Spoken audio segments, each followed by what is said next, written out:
এত দরকার, আসলে এত না, আপনার চোখে মনে হয় আর কি।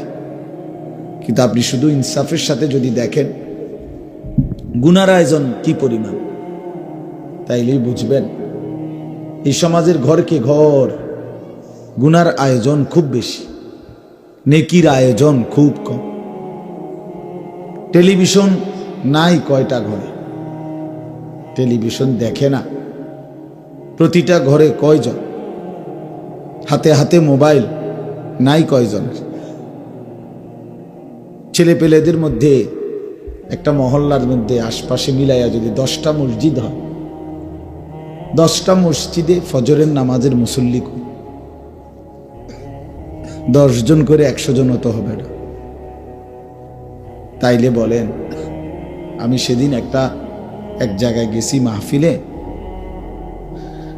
বিশাল মসজিদ, 3 তালা মসজিদ, ইমাম সাহেব, খাদেম সাহেব, মুয়াজ্জিন সাহেবদের জন্য আলাদা রুম, অডিটোরিয়াম, অনেক কিছু, অত্যাধুনিক মডেল মসজিদ, সুন্দর। কিন্তু ফজরের নামাজ ওইখানে আমি পড়ছিলাম, 4 জন মুসল্লি, 4 জন 5 জন হবে, এর মধ্যে আমার গাড়ির 3 জন, তাহলে বাকি 2 জন কেডা কোন? ইমাম মুয়াজ্জিন, মহল্লা আছে। মুসলমান কোথায়? ইমানদার কোথায়? নামাজি কোথায়? তাহলে এতগুলো মাহফিল চোখে পড়ে গেল, এতটি মাদ্রাসার চোখে পড়ে গেল আপনার, এতগুলো বেনামাজি চোখে পড়লো না? এতগুলো টেলিভিশন চোখে পড়লো না? এক একটা বাজারে কি পরিমাণ গুনাহের আড্ডা, বলেন। দোকানে দোকানে হাইটা দেখেন কি নিয়ে কথা হইতেছে, প্রয়োজনীয় কথা কয়টা, অপ্রয়োজনীয় কথা কয়টা, শুধু শুধু তর্ক ঝগড়া, একজন আরেকজনের সিরা লাইতেছে, ফাইরা লাইতেছে, উড়াইয়া লাইতেছে, এই তো বেহুদা কথা, অনর্থক কথাবার্তা। এই জন্য বাস্তবতা হলো গুনাহের আয়োজন বেশি, গুনার আয়োজন বেশি, নেকির আয়োজন খুব কম। এই মাহফিলটা যদি বছরে একদিন হয়, অথচ এই বাড়িওয়ালাদের ঘরগুলোতে বছরে 365 দিনেই টেলিভিশন চলে। তো টেলিভিশন তো বছরে একদিন হয় না, মাসে একদিন না, তো প্রতিদিন। কি পরিমাণ মুসলমানের মা বোন পর্দানসীন হয়েছে বল। যেই কোনো বাজারে আপনি খবর নিলে এটাই শুধু যে হুজুর মহিলাদের কারণে এখন হাঁটাই যান, আগে তো মহিলারা এক সাইড হইতো, বিশ্বাস করেন এটাই বাস্তবতা, যে এখন পুরুষ এক সাইড হইত, পুরুষ দাঁড়ায় থাকতে হয় আগে, যে বেডিত পার হয়ে গেল, তারপরে পুরুষ যদি নিজের লজ্জা শরম থাকে তো বেটা নিজে দাঁড়াইয়া পরে পার হইত। অথচ আমার একেবারে স্পষ্ট মনে আছে, আমার মা খালারা সন্ধ্যার পরে আমাদের নানার বাড়ি, খালার বাড়ি, দাদার বাড়ি যেতেন। এরপরেও কোনো পুরুষ দূরের থেকে আসতেছে দেখলে আগের থেকেই রাস্তার এক পাশে দাঁড়ায় যেতেন, আরেক দিকে ফিরা ছাতা দিয়া নিজেদেরকে ঢাকতেন, বোরখা তো আছেই। রিক্সার মধ্যে কাপড় লাগাইতো, এটা তো আমি নিজেই ছোটবেলায় দেখছি। তাছাড়া দেখছেন না আপনারা, ওই যে রিক্সার মধ্যে যে কি লাগাইতো, কাপড় লাগাইয়া এরপরে হ্যাঁ বের দিত, এরপরে মা চাষিরা এক জায়গার থেকে আরেক জায়গায় যাইতো। এটা আমিও দেখছি। তা আমার বয়স তো কমপক্ষে 200, ঠিক না? তো তাইলে আমার বয়স তো আর 200 না, 43 বছর। তাহলে আমার ছোটবেলা মানে 30 বছর আগে, 30-32 বছর আগের কথা। তো এই জন্য বললাম, কি পরিমাণ মা বোন বেপর্দা, বলো কি পরিমাণ মা বোন বাজারে মার্কেটে ঘুরতেছে। এই জন্য বাপ গুনাহের আয়োজন বেশি, আল্লাহর নাফরমানির ইন্তজাম বেশি।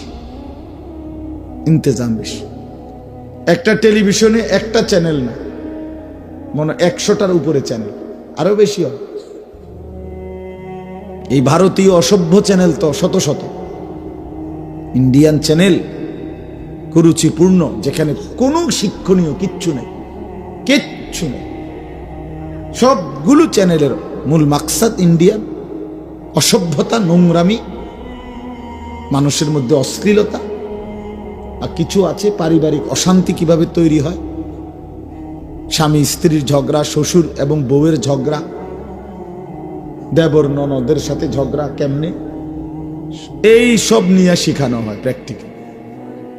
তাইলে বাবা কি পরিমাণ গুনাহের আয়োজন। এজন্য বললাম বাস্তব কথা এটাই, গুনাহের ইন্তেজাম বেশি, নেকির ইন্তেজাম কম। আমারে বলার পরে আমি খুব খুশি চিত্তে বলছি, ঠিক আছে 10 জনই শুনুক আর 100 জন শুনুক, এটা মূল বিষয় না। আপনারাই শুনলেন, মহল্লার মানুষ শুয়ে শুয়েই শুনলো। কেউ অনেক মা বোন আছে বাড়ির উঠানে, ঘরে হয়তো নিরিবিলি শুনতেছে, আলহামদুলিল্লাহ। তো 10 জনই শুনুক, 5 জনই শুনুক।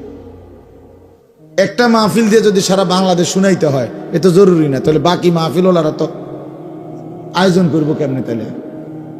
তাহলে এই মাহফিল এটা দিয়েই তো সারা বাংলাদেশ শুনাইতে হবে, এটা জরুরি না। মাহফিলের কি আর অভাব পড়ছি না? হলে আমরা এত মাহফিলে কই যাই? তাইলে এটা কোনো সমস্যা না, সংখ্যা মূল বিষয় নয়। আল্লাহর কথা পৌঁছানো, বেশি থেকে বেশি, বেশি থেকে বেশি। যাদের বলার সুযোগ আছে তারা খুব বলা দরকার, যাদের টাকা পয়সা খরচ করে ব্যবস্থা করার সুযোগ আছে তাদের এটা খুব করা দরকার, যারা শুনবার সুযোগ আছে তাদের খুব শোনা দরকার। অর্থাৎ আল্লাহর দ্বীনকে সামনে আগায় দেওয়া, দ্বীনকে সামনে আগায় দেওয়া।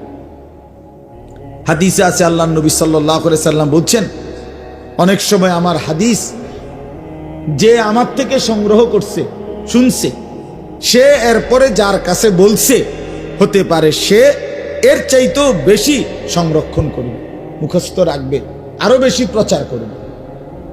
অনেক সময় হয় যে উস্তাদ ছাত্রকে পড়াইছে, আজকে ছাত্রের বরকতে সেই উস্তাদও সারা পৃথিবীব্যাপী পরিচিতি হয়ে গেছে। তো এই জন্য আগাইতে দেওয়া, সামনে সামনে আগাইতে দেওয়া, এটা মুমিনের সিফাত। তাআওয়ানু আলাল বিররি ওয়াত তাকওয়া, আল্লাহ তাআলা কোরআনুল কারীমের মধ্যে বলছেন, প্রতিটা কল্যাণ এবং আল্লাহ ভীরু তার কাজে, আখিরাত পরকাল ইবাদত বন্দিগির কাজে তাআওয়ানু, তোমরা একে অপরকে সহযোগিতা করো। ওয়ালা তাআওয়ানু আলাল ইসমি ওয়াল উদওয়ান, আল্লাহ তাআলা বলেন তোমরা গুনাহ এবং সীমালঙ্ঘনের কাজে মোটেই সাহায্য করো না, সহায়তা করো না। আল্লাহর নাফরমানির কাজে ভাই আমি তোমার সাথে নাই, তোমার গুনাহ তুমি করো। লানা আমালুনা ওয়া লাকুম আমালুকুম সালামুন আলাইকুম, আল্লাহ বলছে আমার প্রিয় বান্দা দ্বারা যারা গুনার মজলিস দেখলে বলে ভাই তোমার কাজ তুমি করো, আমি নাই, আমি তোমার থেকে পৃথক, আমি তোমার এটা অপছন্দ করি, ঘৃণা করি, পারলে তো বাধা দিতাম, পারলে তো তোমারে ফিরাইতাম, যদি এতটুকু ক্ষমতা নাও থাকে কমপক্ষে আমি তোমার সাথে নাই, আমি তোমার পাশে নাই। এই জন্য এটা জরুরি, এই জন্য এটা জরুরি। আমরা যদি সবাই মিলে, এই যে কয়জন আমরা বসছি, কোনো সমস্যা নাই, বেশি কিংবা কম, ছোট কিংবা বড়, এটা মূল হিসাব নয়। আল্লাহর কাছে গ্রহণযোগ্য হওয়া এটা মূল বিষয়, মানুষের কাছে কোনো বিনিময় নাই। ইয়া কওমি লা আসআলুকুম আলাইহি আজরান মালান, কোরআন শরীফ আছে নবীরা মানুষকে বলতো, হে আমার কওম, তোমাদের কাছে আমি কোনো মাল চাই না, সম্পদ চাই না, বিনিময় চাই না। ইন আজরিয়া ইল্লা আলা রাব্বিল আলামিন, বিনিময় প্রত্যাশা করি শুধুই মহান আল্লাহ রাব্বুল আলামিনের কাছে, তিনি দিবেন বিনিময়। ইন্নামা নুতঈমুকুম লিওয়াজহিল্লাহ লা নুরিদু মিনকুম জাযাআন ওয়ালা শুকুরা, আল্লাহ তাআলা বলেন আমার প্রিয় বান্দা সে বলে যে আল্লাহর সন্তুষ্টির জন্য তোমারে খাওয়াইছি, তোমার কাছ থেকে কোনো প্রতিদান কিংবা কৃতজ্ঞতাও চাই না, থ্যাংক ইউ কোন লাগবে না, যা ভালো হইছে, মজা হইছে, স্বাদ হইছে, একদূর বলারও দরকার নাই, সমস্ত কিছু আল্লাহর কাছ থেকে, আল্লাহর কাছ থেকে, শুধুই আল্লাহর কাছ থেকে। এই জন্য ইনশাআল্লাহ আলহামদুলিল্লাহ আমরা বলি, দোয়াও করেন, আমারও দোয়া, আমিও চাই এটা, এই আমাদের কুরাখাল এই মাদ্রাসার মাহফিল ধারাবাহিকভাবে ইনশাআল্লাহ এই 2 দিনের মাহফিল, 2 দিনের জন্যই আল্লাহ যেন কবুল করে নেয়, আল্লাহ যেন কায়েম করে দেয়। ওমা যালিকা আলাল্লাহি বিআজিজ, আল্লাহ তাআলার জন্য এটা কঠিন নয়, আল্লাহর জন্য এটা কঠিন, মোটেই কঠিন। আল্লাহ চাইলে এটা অসম্ভব না, আল্লাহ না চাইলে কিছুই সম্ভব না। আল্লাহ চাইলে সব হবে, আল্লাহ না চাইলে কিছুই হবে না। আল্লাহ চাইলে সব হয়, না চাইলে কিছুই হয় না। আল্লাহ যদি কারো নিরাপত্তা সরায় নেয় তো পুরা দেশ নিয়ন্ত্রণে রাখলেও সে থাকতে পারে না। কথা বুঝছেন না? মূলত নিরাপত্তা মূলত দেয় কে? আল্লাহ। ওয়াজআলুকুম খুলাফা আল আরদ, এই কথাটা খুব খেয়াল রাখবেন। কোরআন শরীফে আল্লাহ বলছে, বান্দা তোমাদেরকে আমার জমিনে আমার প্রতিনিধি হিসাবে, আমার বান্দা হিসাবে থাকার সুযোগ আমি দিয়েছি। আমি যদি না দেই, কারো বাপের ক্ষমতা নাই টিকে থাকা, টিকে থাকা। 54 বছর একটানা 54 বছর এই আরবের একটি দেশ, রাসূলুল্লাহ সাল্লাল্লাহু আলাইহি ওয়াসাল্লামের অগণিত ভবিষ্যৎবাণী হাদিস বরকতের এক দেশের নাম ছিল সিরিয়া, শাম দেশ। দীর্ঘ 54 বছর বাপ পুত 2 জন মিলে জালেম স্বৈর শাসক ফ্যাসিস্ট এই গাদ্দারে অসংখ্য অগণিত লক্ষ লক্ষ মুসলমানের রক্তে এই সিরিয়ার জমিন ভাসাইছে। কত লক্ষ মানুষকে অন্ধকার জেলখানায় আবদ্ধ করে রাখছে, আমাদের দেশের আয়না ঘরের মতো। বছরের পর বছর, বছরের পর বছর। তো এই জন্য বলি, এই 54 বছর ধরে এই জালেমরা, প্রথমে তার বাবা, তারপরে তার ছেলে, এই সিরিয়াতে আপনার জুলুমের রাজত্ব করে গেছিল। বিনিময়ে 54 বছর পরে এই 8 তারিখ, মাত্র 2 দিন হয়, এই জালেম পলাইছে। এই নতুন উইকেট পড়ছে, 2024 সাল উইকেট পড়ার বছর। ইতিমধ্যে আলহামদুলিল্লাহ 2 উইকেট পড়ে গেছে। বুঝেন না এই কথাটা? 5ই আগস্ট 1 উইকেট পড়ছে, আর এখন 8ই ডিসেম্বর 2য় উইকেট পড়ছে। ইনশাআল্লাহ খুব দ্রুতই আরো উইকেট পড়বে। এবারের উইকেট হইল ইসরায়েল, নেতানিয়াহু। ইনশাআল্লাহ এই গাদ্দার এই উইকেটও পড়ে যাবে ইনশাআল্লাহ।